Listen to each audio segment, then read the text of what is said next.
Hey, what's up Yoon-Fam? It is I, Mark Yoon. and today I'm bringing another hopefully exciting video. So what I got for you today is our lead up to the next season pass, and this is going to be covering Aeon, otherwise known as Aeon Kalkos. I don't know if I'm pronouncing his last name properly, but we're going to be covering Aeon, otherwise known in the other games as Lizard Man, besides 5. Obviously he's not a regular Lizard Man, there's a variation of those creatures, but we are going to cover his backstory that has come thus far, and then we're going to do the same thing that we did with Rock. We're going to go ahead and try and, I guess, speculate on what his new story is going to be in the new timeline, or see if it needs to be adjusted at all. A lot of these do appropriately fit normally, so we're just going to try and see if we can adjust things here and there to make things more interesting or to lead up into Soul Calibur 7. So with that being said, we're going to begin right away. And we are going to visit our local Soul Calibur wiki so that we can find this information. So we're going to read this along together. Just a few back notes, obviously, like he's from Sparta, the Ottoman Empire, which is present-day Greece. And, you know, we're going to cover his regular Soul Calibur backstory right now. The Spartan soldier Aeon, like Sophia, was one of the 24 warriors to receive an oracle from the god Hephaestus to destroy Soul Edge. One for every letter of the Greek alphabet. Armed with the holy Shi sword and game shield forged for him, he set off on his journey. However, he became lost in a vast desert and eventually collapsed. A group of kindly desert travelers rescued the dehydrated Aeon and brought him to their village, and he was about to repay them by teaching them swordplay. He was unable to exchange their kindness. However, as the evil seed rained down and temporarily changed Aeon into a mindless killer, causing him to slaughter everyone in the village. Kunpaktu, the grand priest of the cult order Fugal Sestimus, eventually heard stories of him and captured Kalkos so that he may be used as a human guinea pig in a diabolical experiment, causing him to transform into a lizard, the first of many lizard men to come. Kalkos was ordered to bring Rock's adopted son Bangu so that his soul could be stolen. The creature was eventually tracked down and defeated by Rock for the kidnapping, while aiding Astaroth in pursuing Soul Edge. So that's a pretty basic backstory that we have for the character. Obviously, it's just going about how he transformed into a lizard that he is. So we're probably going to be covering that stuff. I don't think we're going to see a human form unless they use some kind of create a character for his soul story, like use creation parts for like the human version of him.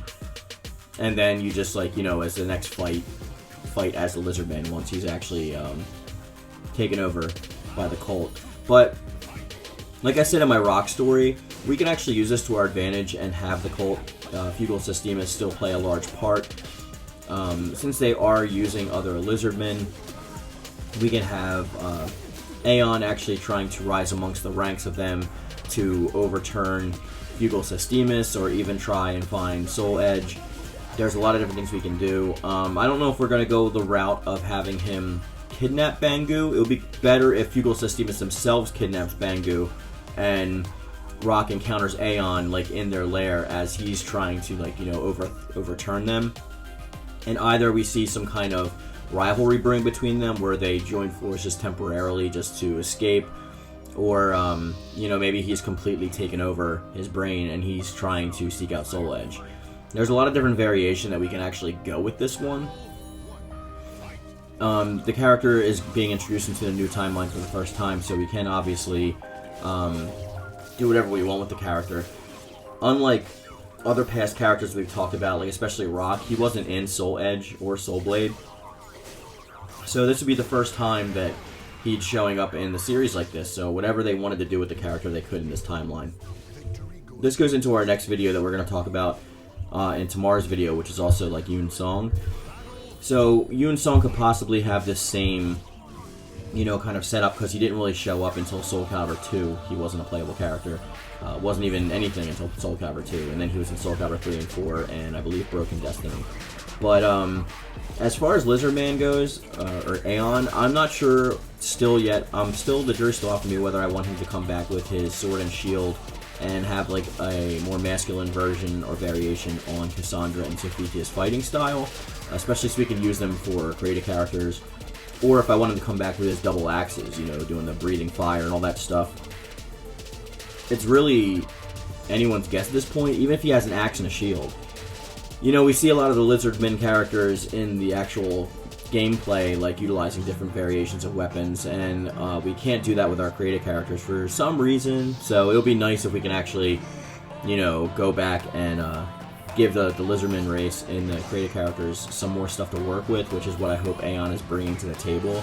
I hope that we are able to finally get a lot more options and variation for that race so they can be utilized more, you know, more tops used and all that kinds of stuff. I do think I'm partial to the double axes, but I really do want a sword and shield variation that has like a masculine-esque fighting style. I think it would work well for a lot of my creations that right now look a little goofy because they're utilizing that like more feminine dancing fighting style. Not dancing like break dance or whatever, but I mean like the way they move is like kind of graceful, and for example my Captain America doesn't really fit well, but that's just me.